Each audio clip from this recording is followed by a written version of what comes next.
What's up, guys? What I'm about to talk about today is going to resonate with a lot of you out there in the fitness industry. Okay? I've been a personal trainer for over 4 years now. I've been with ACE, the American Council on Exercise. I got my certification in 2013, which came shortly after getting my degree from Heritage Institute in Fort Myers, which was a hands on career school that I went to, 20 hours a week. I had two of the best instructors I could have ever asked for that essentially taught me everything I know and made me who I am today. Um, but if you're like me, I want you to take a second and hear me out. I know we all go through this, and a lot of people on the outside who aren't in the fitness industry can't quite understand. First and foremost, the heart of a personal trainer is it's a very rare thing. Um, there's just something about us as trainers deep down that we just have a care for people beyond compare. We feel sorry for people. We want to help people. We want to be that person. And no matter what anybody says or does, that can't be taken away from us.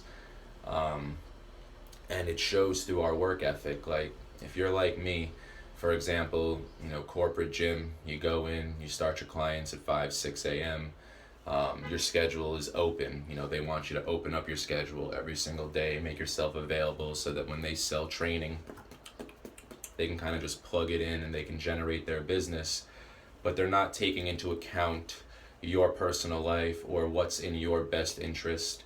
And then it kind of leaves you kind of feeling like the bad guy if you have to kind of step back and make adjustments because you feel like that you're like almost a slave for them.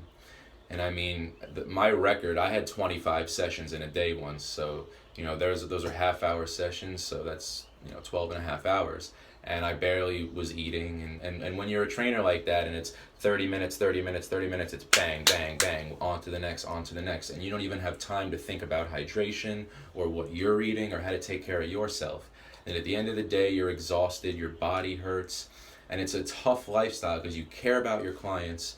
You want to see your clients succeed, but for one, you don't have enough time with them, and for two, you just gotta like all that extra stuff. You gotta do everything formatted the way they want. You can't even be your own genuine self with that person. You're a robot. You're a machine, and it's a very unhealthy position to be in.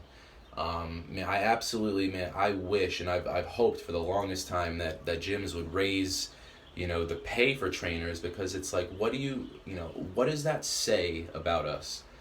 We're only worth $6 a session, $7, $8 a session. These clients are paying $45 a session. You're locking them in for a year, but out of that 45, every time you're going to give us 6, 7, 8. Who's the one that's coaching this person? Who's the one that's essentially potentially saving this person's life? Who's the one that plays the therapeutic role? Pay us for our time. Like, it's a joke. And then, you wonder why all the customer service calls start coming and everyone's complaining, oh, my trainer left and I'm tired, I had this trainer, I had that trainer, I had this trainer. It's a vicious cycle. If you valued your training staff that much more and gave them that much more money and allowed them to live a feasible lifestyle, something without stress of, oh, am I going to have enough money to pay rent? And then you wonder why, this is, I mean, we all got a life, we all have shit that we got to pay for and a life to live and things to do, and it's not all about your company. And that's why I took a major step. I took a leap. I've done it once before, but I always had a backup job, doing my own thing, running my own show. But I very recently just took a leap of faith and said, you know what? I'm done with this corporate stuff. I'm done being a machine. I'm done being a robot. I am done being exhausted and miserable and irritable and having nothing to show for it. I mean, it'd be one thing if I was like stacking my money and my bank account was growing rapidly, but it's like, I'm not going to struggle for you. Like, you're not worth that much. Like, who do you think you are? And it's amazing, like, ever since I took a step and just in confidence, just belief in myself, and the stories that I carry and the lives that I've changed and the references that I have, these are the things that can't be taken away from me. And it's, it's good to have these jobs to build experience, build your book, build your name, become something, use it as a stepping stone, but don't stay there, because great people don't settle. People that have dreams and aspirations don't settle. They're always wanting more. And you're going to have people too on the outside making you feel some type of way, thinking that you have to settle. But, if you really want to be a trainer and you really want to be successful and not have a stressful life, go out and do it yourself. Pick up your own clients, set your own rates, start your own business. What's stopping you? Why? Fear, doubt, I'm not good enough. It's like, oh, let me just settle here and work for this gym. I mean, if that's what you want to do, that's fine. Don't get me wrong. If it's, if it works with your budget and everything's fine. But if you're hurting like this isn't for them. This is for you. This is for the people that are working their ass off and have nothing to show for it, or the people that are just killing it and giving their all and not being shown appreciation, not being valued. Just another one. It's not healthy. It really isn't. I don't know, when are gyms going to wake up and say, you know what? Maybe we need to value our trainers more. Yeah, maybe they're worth more than $6 a session. Maybe it should be a 50-50 split, not an 80-20 split, not a 90-10 split. Maybe we should value them. Then maybe they'll stick around. And then maybe we'll have a good reputation and a concrete staff. But until that happens, there's going to be turnover, and there's going to be trainers that are fresh out of school and fresh out of getting certified that are going to be falling into the same pit and then realizing, oh, wait a minute, I'm not making any money. And then it starts over again. And I played that game for a very long time, and I always thought, I'm going to go to this gym. I'm going to go to that gym. I'm going to go to this gym. I'm going to go to that gym. No matter where I was. Both coasts in Florida, North Carolina, even in New York, when I was in New York for a brief time. They're all the same. That's the industry. That's just how it is. Do I think it's fair? Absolutely not. I feel like personal trainers, if you're a personal trainer, you have a heart beyond compare. You have something special about you that most people can't possess, can't even fathom possessing, because they're broken in here and they can't be happy, and they like to take it out on other people. And I've taken abuse from employers, friends, peers. Just I've heard it all, and it's like you just gotta deflect it. That shit's gonna happen. And then as you move up the ladder and as you start believing in yourself and moving forward and becoming something different, becoming something unique, just opening up and becoming your true self and not settling, not feeling like you have to depend.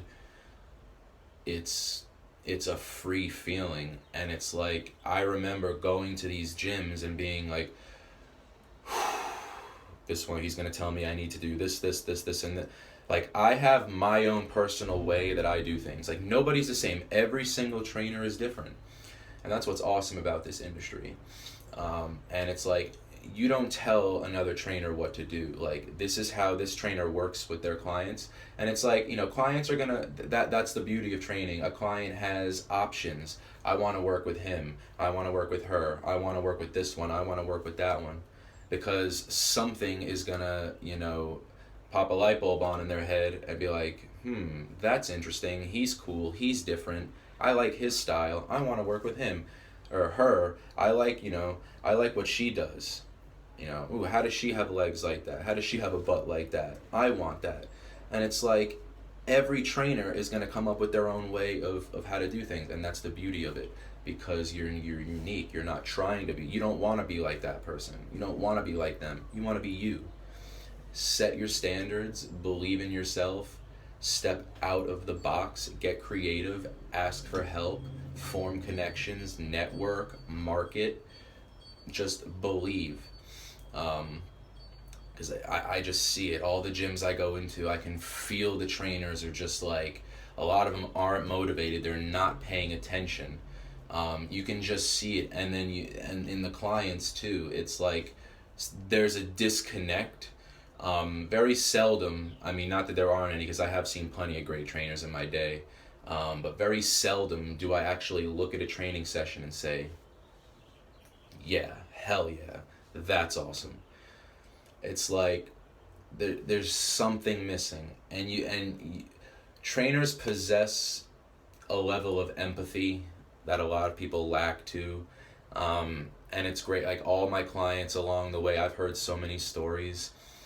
I've had so many different types of clients, age, male, female, kids, seniors, and they've all taught me something. I've drawn, I have a pretty full memory of my clients I've had. I can't tell you how many, hundreds at this point if you factor all the gyms that I've worked at, and I remember just about all of them and what they've taught me.